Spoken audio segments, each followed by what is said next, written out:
The Curate's Egg, Part 19. Ashraf Ali Thanvi, Neurosis, Verbal Violence and Discipline. These letters stand witness to the unconditional trust his students placed in him, disposing of their selves to him as medical patients hand over their bodies to physicians. Just like you feel so confident to put yourself in the hands of a doctor, these people felt confident in giving them their souls, their hearts to nurture to Hakim al-Ummat Mawlana Ashraf Ali Thanvi. In part 19, I'd like to discuss a term that was used by Professor Mian called verbal violence. He also uses the word neurosis and I use the word discipline. So how exactly did Ashraf Ali Thanvi discipline his adherents, and to use the term used by the cult follower at the beginning, murids, how did he discipline them exactly? And you'll find that when the followers of the cult actually describe their founder, they'll describe him in glowing terms. They'll never mention anything negative about him. They won't talk about the repression, they won't talk about the crisis of faith, they won't talk about the anxiety, they won't talk about the catharsis that the founder suffered or went through, simply because they only present one aspect of Ashraf Ali Thanvi. If you are truly academic and you want to look at the topic in an academic way, clinically, cold, then you have to look at all of his works and you have to bring forth the negative aspects of his personality. And unfortunately, when you do this, you'll find things that are rather unsavory. Here is an example of one such thing mentioned by Professor Mian on page 134. So it states that an individual called Deobandi, his name was Abdul Majid Deobandi, he was one of the followers of Ashraf Ali Thanvi, and he was quite a well-educated, literary-minded individual. He was an author. He sheds light on some of the self-discipline that Ashraf Ali Thanvi exhibited. And in addition to the self-discipline, he also had discipline that he imposed upon those people in his locale, in his khanqa, which is his Sufi lodge.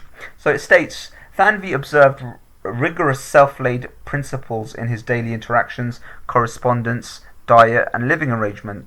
He was quite cautious about matters of personal property and stored his personal belongings in an ordered manner. A slight reordering of things was enough to upset his mood. So this strikes me as being mildly autistic, but we'll carry on.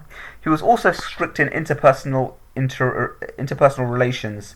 Minor instances of cacography, basically bad for handwriting, in letters from disciplines angered him.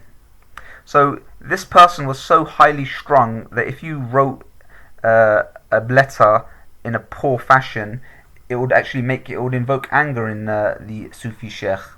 And then Mian states, while some would see his obsession with order as a symptom of neuroses, he attributed his penchant for discipline to God.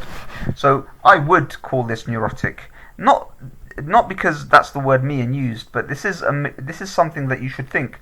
If you would slightly rearrange his things, he would become angry with you, and if you would write bad letters to him, the word uses cacography, if you committed that act, then this is something that would upset his mood. So he was very highly strung. But then this goes a lot further. We read on page 137 this following anecdote. And this is from the literature, as all of this stuff is from the literature. This sheds light on Ashraf Ali Thanvi's particular style of rok-tok, which is discipline. The act of shaking hands with the Sufi master was seen as a source of blessings for the disciple. Visitors to Thanvi's lodge shook hands with him on the day of their arrival. After this initial shaking of hands, he did not permit his disciples to hover around him or make bodily contact with him. We read about Thanvi's anger at a novice who tried to shake hands with him a second time after spending some days in the Sufi lodge. Thanvi rebuked him quite severely.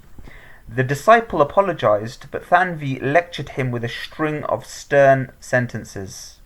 And again, as always, pause it, read, grasp, apply, persist, achieve, read it, grasp it, apply it, persist in reading it, and achieve understanding of this topic.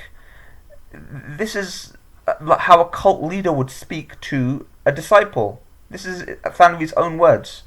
You now utter useless expressions of apology. Do you think saying it was my mistake suffices to absolve you of the pain you have caused others? Let's put this in focus now. This is about shaking hands with an individual. This is how he disciplines him. And again, he says things like, this is Thanvi, pity on you. You engage in a matter of shame indeed. I am disappointed.